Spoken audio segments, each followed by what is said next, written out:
Hi friends, ಎಲ್ಲರಿಗೂ ನಮಸ್ಕಾರ. Welcome back to my YouTube channel. ಯಾರೆಲ್ಲ ಫಸ್ಟ್ ಟೈಮ್ ನನ್ನ ವೀಡಿಯೋಸ್ ನೋಡ್ತಾ ಇದ್ದೀರೋ ಕೆಳಗಡೆ ಕಾಣುವಂತಹ ಲೈಕ್ ಬಟನ್ನ ಕ್ಲಿಕ್ ಮಾಡಿ, ಸಬ್ಸ್ಕ್ರೈಬ್ ಮಾಡಿ, ಬೆಲ್ ಐಕನ್ನ ಕ್ಲಿಕ್ ಮಾಡಿ, ಬೇಗನೆ ನಿಮಗೆ ನೋಟಿಫಿಕೇಷನ್ ರೀಚ್ ಆಗುತ್ತೆ. ಇವತ್ತಿನ ರೆಸಿಪಿ ಮಟನ್ ಸಾಂಬಾರು ಮಾಡ್ತಾಯಿದ್ದೀನಿ. ಮೊದಲಿಗೆ 2 ಏಲಕ್ಕಿ, 12 ಮೆಣಸು, 2 ಇಂಚಷ್ಟು ಚಕ್ಕೆ, 3 ಲವಂಗ, ಗಸಗಸೆ, 2 ಸ್ಪೂನಷ್ಟು ಖಾರದ ಪುಡಿ, 4 ಸ್ಪೂನು ಧನಿಯಾ ಪೌಡ್ರು, ಮತ್ತು ಈ ಕಡೆ ಬಂದುಬಿಟ್ಟು ಕೊತ್ತಂಬರಿ ಸೊಪ್ಪು, ಶುಂಠಿ, ಬೆಳ್ಳುಳ್ಳಿ 2 ಈರುಳ್ಳಿ, ಮತ್ತು ಒಣ ಕೊಬ್ಬರಿ, ಹಸಿ ಕೊಬ್ಬರಿ ಇದ್ದರೆ ಅದನ್ನು ಹಾಕ್ಕೊಳ್ಳಿ. ಈಗ ಇಷ್ಟು ಮಸಾಲೆ ಐಟಮ್ಸ್ನ ನಾನು ರೆಡಿ ಮಾಡಿ ಇಟ್ಟಿದ್ದೀನಿ. ಈಗ ಫಸ್ಟು ಮಿಕ್ಸಿ ಜಾರಿಗೆ ಇದಕ್ಕೆ ಈಗ ಈರುಳ್ಳಿ ಸೇರಿಸ್ಕೊಳ್ತಾ ಇದ್ದೀನಿ. ಈ ರೀತಿ ಮೀಡಿಯಮಲ್ಲಿ ಕಟ್ ಮಾಡ್ಕೊಂಡಿದ್ದೀನಿ ನೋಡಿ. ಮಟನ್ ಸ್ವಲ್ಪ ಜಾಸ್ತಿ ಇದ್ದರೆ ಇನ್ನೊಂದು ಈರುಳ್ಳಿ ಎಕ್ಸ್ಟ್ರಾ ತಗೊಳ್ಳಿ. ಈಗ ಇದಕ್ಕೆ ಒಂದು 1/4 ಸ್ಪೂನಷ್ಟು ಅರಿಶಿನ ಹಾಕ್ಕೊಳ್ತಾ ಇದ್ದೀನಿ ನೋಡಿ. ಈಗ ಇದನ್ನ ಚೆನ್ನಾಗಿ ನುಣ್ಣಗೆ ರುಬ್ಕೊಳ್ಳಿ, ಪೇಸ್ಟ್ ಥರ ಮಾಡ್ಕೊಳ್ಳಿ. ಈಗ ಇದನ್ನು ಒಂದು ಬೌಲಿಗೆ ಸರ್ವ್ ಮಾಡ್ಕೊಳ್ಳಿ ಸಪ್ರೇಟಾಗಿ.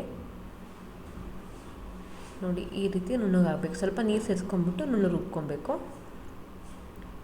ಈ ರೀತಿ ಆಗಿದೆ ಇದು. ಈಗ ಇದನ್ನ ಸೈಡಿಗೆ ಎತ್ತಿಟ್ಬಿಟ್ಟು ಅದೇ ಜಾರ್ ಇರುತ್ತಲ್ವ, ಅದೇ ಜಾರಿಗೆ ನಾವು ಈಗ ಮಸಾಲೆ ಎಲ್ಲ ರೆಡಿ ಮಾಡಿ ಇಟ್ಟಿದ್ದೀವಲ್ವ, ಅದನ್ನು ಸೇರಿಸ್ಕೊಬೇಕು. ನೋಡಿ ಈ ರೀತಿ ನುಣ್ಣಗಾಗಿದೆ. ಈಗ ಇದಕ್ಕೆ ಎಲ್ಲ ಮಸಾಲೆ ಎಲ್ಲ ಜೋಡಿಸಿಟ್ಟಿದ್ದೀನಿ. ಈಗ ಶುಂಠಿ ಹಾಕ್ಕೊಳ್ತಾ ಇದ್ದೀನಿ. ಈಗ ಸ್ವಲ್ಪ ನಾವು ಕುಟ್ಟಿದ್ದೀವಲ್ವ, ಮೆಣಸು ಮತ್ತು ಚಕ್ಕೆ, ಏಲಕ್ಕಿ, ಲವಂಗ ಎಲ್ಲ ಸ್ವಲ್ಪ ಕುಟ್ಕೊಂಡ್ಬಿಡ್ತೀನಿ. ಹಾಗೆಯೇ ಮಿಕ್ಸಿಯಲ್ಲಿ ಹಾಕೋಕ್ಕೆ ಹೋಗಲ್ಲ. ಈ ಥರ ಕುಟ್ಕೊಂಡ್ಬಿಟ್ಟು ಇದರಲ್ಲಿ ಹಾಕ್ಕೊಳ್ತೀನಿ. ಯಾಕಂದರೆ ಈಗ ಬ್ಲೇಡು ಹಾಳಾಗೋದು, ಮಿಕ್ಸಿ ಹಾಳಾಗೋದಾಗುತ್ತೆ. ಒಂದು ನಿಮಿಷ ಹಿಂಗೆ ಕುಟ್ಬಿಟ್ರೆ ಮುಗೀತಲ್ವ. ಈಗ ಸ್ವಲ್ಪ ನೀರು ಸೇರಿಸ್ಕೊಳ್ಳಿ. ಸ್ವಲ್ಪ ತರಿಯಾಗಿ ರುಬ್ಕೊಂಡ್ಬಿಟ್ಟು ಆಮೇಲೆ ಖಾರದ ಪುಡಿ ಮತ್ತು ಧನಿಯಾ ಪುಡಿ ಹಾಕ್ಕೊಳಕ್ಕಾಗತ್ತೆ. ಈ ರೀತಿ ರುಬ್ಕೊಂಡಿದ್ದೀನಿ ನೋಡಿ. ಈಗ ಇದಕ್ಕೆ ಇದನ್ನೆಲ್ಲ ಸೇರಿಸ್ಕೊಳ್ತಾ ಇದ್ದೀನಿ. ಅದನ್ನು ಖಾರದ ಪುಡಿ ಮತ್ತು ಧನಿಯಾ ಪುಡಿ ಇರುತ್ತಲ್ವ, ಹಾಗೆಯೇ ಕಲಿಸ್ಬಿಟ್ಟು ಹಾಕ್ಕೊಬೋದು. ನಾನೀಗ ಒಂದು ಸುತ್ತಿಂಗ್ ರುಬ್ಕೊಂಡ್ಬಿಟ್ರೆ ಚೆನ್ನಾಗಿರುತ್ತೆ ಟೇಸ್ಟ್ ಅಂತ ಹೇಳಿಬಿಟ್ಟು ಮಿಕ್ಸಿಗೆ ಹಾಕ್ಕೊಳ್ತಾ ಇದ್ದೀನಿ. ಈಗ ನೋಡಿ ನುಣ್ಣಗೆ ರುಬ್ಬಿದ್ದೀನಿ. ಈ ರೀತಿ ಆಗಿದೆ. ಈ ಥರ ಪೇಸ್ಟ್ ಆಗಬೇಕು. ಈ ಕಲಸಾಕೋದಕ್ಕೂ ರುಬ್ಕೊಳ್ಳೋದಕ್ಕೂ ತುಂಬ ವ್ಯತ್ಯಾಸ ಇರುತ್ತಲ್ವ. 1 kg ಮಟನ್ ನೋಡಿ ಎಷ್ಟು ಬಂದಿದೆ.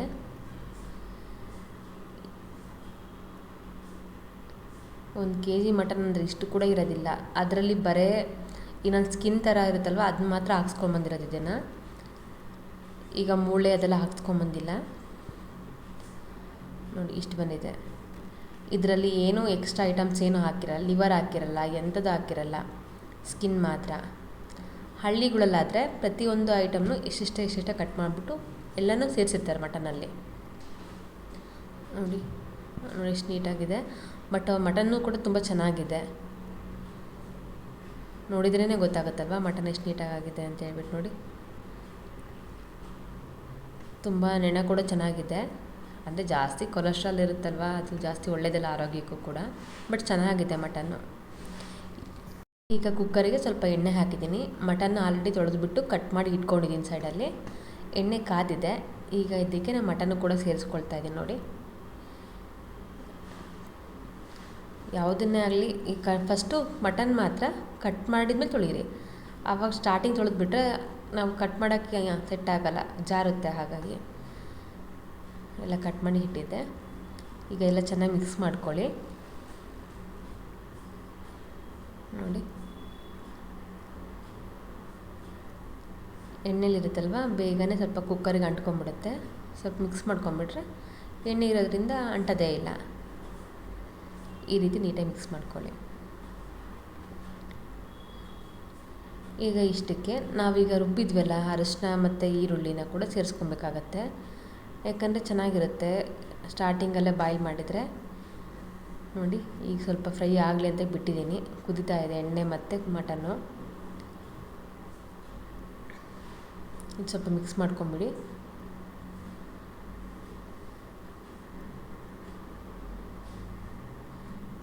ನೋಡಿ ಈ ಥರ ಆಗ್ತಾಯಿದೆ. ಈಗ ಇದಕ್ಕೆ ಸ್ವಲ್ಪ ರುಚಿಗೆ ತಕ್ಕಷ್ಟು ಉಪ್ಪು ಹಾಕ್ಕೊಳ್ತಾ ಇದ್ದೀನಿ. ಆಮೇಲೆ ಸ್ವಲ್ಪ ಕಡಿಮೆ ಬಿದ್ದರೆ ಮತ್ತೆ ನೀವು ನೀರು ಹಾಕಿದಾಗ ಹಾಕ್ಕೊಳ್ಳಿ.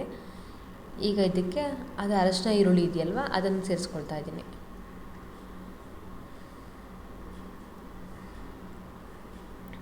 ನೋಡಿ ಈ ಥರ ಇದಲ್ವ, ಸ್ವಲ್ಪ ಚೆನ್ನಾಗಿ ಮಿಕ್ಸ್ ಮಾಡ್ಕೊಬೇಕಾಗತ್ತೆ.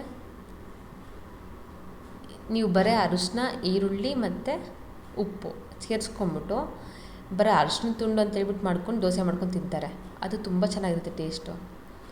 ಈಗ ನಾನು ಸಾಂಬಾರು ಮಾಡೋದ್ರಿಂದ ಆ ಥರ ಮಾಡ್ತಾಯಿಲ್ಲ. ನೋಡಿ ಇದನ್ನೆಲ್ಲ ಮಿಕ್ಸ್ ಮಾಡ್ಕೊಳ್ಳಿ ನೀಟಾಗಿ. ಒಂದು 10 ನಿಮಿಷ ಇದು ಬರೀ ಅರಶಿನ ಮತ್ತು ಈರುಳ್ಳಿ ಜೊತೆನೇ ಬೇಯಬೇಕು. ಆ ಥರ ನೀವು ಬಿಟ್ಬಿಡಿ.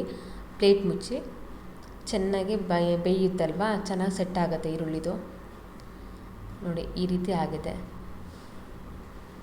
ಒಂದು 10% ಅಷ್ಟು ಆಲ್ರೆಡಿ ಬೆಂದಿರುತ್ತೆ ಇದು ಅರಶಿನ ಮತ್ತು ಈರುಳ್ಳಿ ಜೊತೆಗೆ.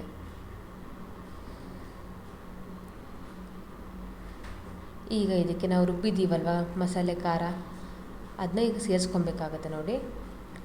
ಯಾಕಂದರೆ ಆಲ್ರೆಡಿ ಇದು ಬೆಂದಿದೆ ಸ್ವಲ್ಪ. ಈಗ ಸೇರಿಸ್ಕೊಂಬಿಟ್ಟು ಈಗ ಸ್ವಲ್ಪ ಮಸಾಲೆಯಲ್ಲಿ ಕೂಡ ಫ್ರೈ ಆಗಬೇಕು.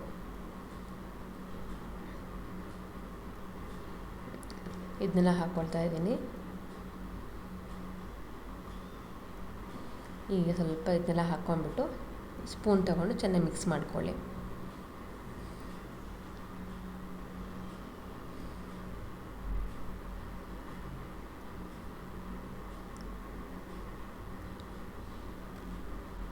ನೋಡಿ ಎಷ್ಟು ನೀಟಾಗಿ ಆಗ್ತಾಯಿದೆ ಅಲ್ವಾ. ಈಗ ಇದನ್ನು ಫ್ಲೇಮ್ನ ಕಡಿಮೆ ಇಟ್ಬಿಟ್ಟು ಹಾಗೇ ಸ್ವಲ್ಪ ಫ್ರೈ ಆಗಿಬಿಡಿ. ಈ ಥರ ಕುದಿ ಬರಬೇಕು. ಈಗ ಇದಕ್ಕೆ ನೀರು ಸೇರಿಸ್ಕೊಳ್ತಾ ಇದ್ದೀನಿ. 2 ಗ್ಲಾಸಷ್ಟು ನೀರು ಹಾಕ್ಕೊಳ್ತಾ ಇದ್ದೀನಿ ನೋಡಿ. ಮಟನ್ ಅನ್ನೋದು ಸ್ವಲ್ಪ ನೀರನ್ನ ಹಿಡಿಯುತ್ತೆ, ಎಷ್ಟು ನೀರು ಹಾಕಿದರೂ ಕೂಡ ಏನೂ ಆಗಲ್ಲ. ಚೆನ್ನಾಗಿ ಬೇಯ್ತಾ ನೀರೆಲ್ಲ ಹೀರ್ಕೊಳ್ಳುತ್ತೆ. ಇದೆಲ್ಲ ಆಗಿದೆ ಅಲ್ವಾ. ನೋಡಿ ನೀರು ಹಾಕಿದ್ದೀನಿ 2 ಗ್ಲಾಸಷ್ಟು. ಒಂದು ಟೈಮ್ ಮಿಕ್ಸ್ ಮಾಡಿಬಿಡಿ.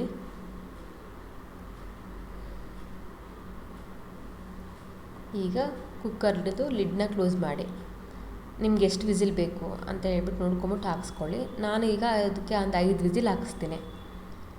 ನೋಡಿ ಈ ರೀತಿ ಆಗಿದೆ ಮಟನ್ ಸಾಂಬಾರು ರೆಡಿ ಆಯಿತು. ಪಾತ್ರೆಯಲ್ಲಿ ಮಾಡೋದಕ್ಕೂ ಕುಕ್ಕರಲ್ಲಿ ಮಾಡೋದಕ್ಕೂ ಟೈಮನ್ನು ಸೇವ್ ಆಗುತ್ತೆ. ಪಾತ್ರೆಯಲ್ಲಿ ತುಂಬ ಹೊತ್ತು ಬೇಕು ಬೇಯೋದಕ್ಕೆ. ಸೌದೆ ಒಲೆಯಲ್ಲಿ ಆದರೆ ಎಷ್ಟೊತ್ತು ಬೇಯಿದ್ರೂ ಕೂಡ ಏನೂ ಆಗಲ್ಲ. ಗ್ಯಾಸ್ ಆಗಿರೋದ್ರಿಂದ ಕುಕ್ಕರೇ ಬೆಸ್ಟು. ಈಗ ಬನ್ನಿ, ಈಗ ಅದನ್ನ ಪ್ಲೇಟಿಗೆ ಸರ್ವ್ ಮಾಡೋಣ. ಈಗ ಒಂದು ಬೌಲಿಗೆ ನಾನೀಗ ಮಟನ್ ಸಾಂಬಾರು ಮಾಡಿದ್ದೀನಲ್ವ ಅದನ್ನು ಕೂಡ ಹಾಕ್ಕೊಳ್ತಾ ಇದ್ದೀನಿ ನೋಡಿ. ತುಂಬ ಚೆನ್ನಾಗಾಗಿದೆ.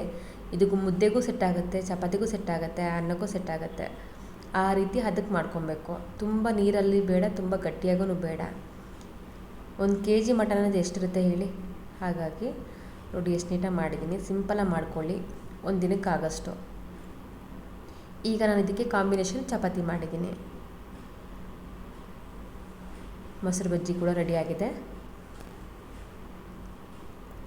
ಈಗ ಚಪಾತಿ ಕೂಡ ರೆಡಿಯಾಗಿದೆ. ಇದ್ರ ಜೊತೆ ಸ್ವಲ್ಪ ನಿಂಬೆಹಣ್ಣು. ಇಷ್ಟೇ ನೋಡಿ, ಸಿಂಪಲ್ಲಾಗಿ ರೆಡಿಯಾಗಿದೆ ಮಟನ್ ಸಾಂಬಾರು, ಚಪಾತಿ, ಮೊಸರು ಬಜ್ಜಿ, ನಿಂಬೆಹಣ್ಣು. ಇಷ್ಟು ಮಾಡಿಕೊಂಡ್ರೆ ಮನೆಯಲ್ಲಿನೇ ಎಲ್ಲರ ಜೊತೆ ಸಫಿಷಿಯೆಂಟಾಗಿ ಊಟ ಮಾಡ್ಬೋದು. ಯಾವ ಹೋಟೆಲ್ಗೆ ಹೋಗೋದು ಬೇಡ, ಹೊರಗಡೆ ಹೋಗ್ಬಿಟ್ಟು ತಿನ್ಕೊಂಬರೋದು ಬೇಡ. ಹೆಲ್ತಿಗೂ ಒಳ್ಳೆಯದಲ್ವಾ. ಯಾರಿಗೆಲ್ಲ ಈ ವಿಡಿಯೋ ಇಷ್ಟ ಆಗಿದೆ ಪ್ಲೀಸ್ ನನ್ನ ಚಾನಲ್ನ ಲೈಕ್ ಮಾಡಿ, ಶೇರ್ ಮಾಡಿ, ಸಬ್ಸ್ಕ್ರೈಬ್ ಮಾಡಿ, ಬೆಲ್ ಐಕನ್ನ ಕ್ಲಿಕ್ ಮಾಡಿ. Thank you for watching my videos.